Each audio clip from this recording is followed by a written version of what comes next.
গত ১০ মাসে একদিকে কমেছে মোট জিডিপি, অন্যদিকে তলানিতে কর্মসংস্থান।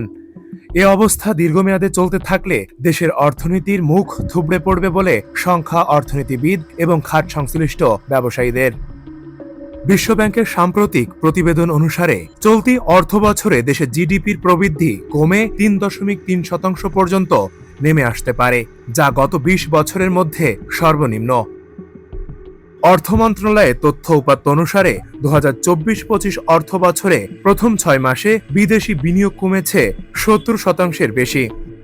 এপ্রিলে দেওয়া বিশ্ব ব্যাংকের বাংলাদেশ ডেভেলপমেন্ট আপডেট প্রতিবেদন অনুযায়ী ২০২৫ সালে নতুন করে ৩০ লক্ষ মানুষ দারিদ্র্যের কবলে পড়ার সংখ্যা সৃষ্টি হয়েছে। এতে করে বিনিয়োগের এ বেহাল দশা এবং অভ্যন্তরীণ নানা সমস্যার সরাসরি প্রভাব পড়বে দেশের সাধারণ মানুষের উপর।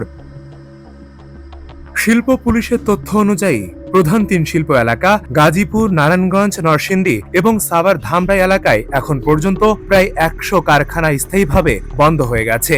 এসব কারখানা বন্ধ হওয়ায় বেকার হয়ে পড়েছে ৬০,০০০-এর বেশি কর্মী। কারখানা বন্ধের প্রধান কারণ, আওয়ামী লীগ সরকারের আমলে যারা এসব কারখানা বিনিয়োগ করেছিল তারা অনেকে কারাগারে, অনেকে গিয়েছে পালিয়ে, কেউ কেউ দিয়েছে গা ঢাকা। নতুন করে কারখানা চালু করতে যে অর্থের প্রয়োজন সেটি না থাকায় বাধ্য হয়ে বন্ধ হয়ে গেছে উৎপাদন।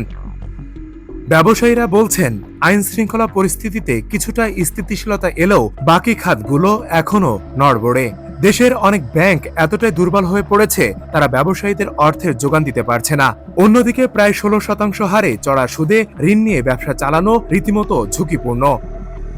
ফেরদৌস সাগর, মানবকণ্ঠ।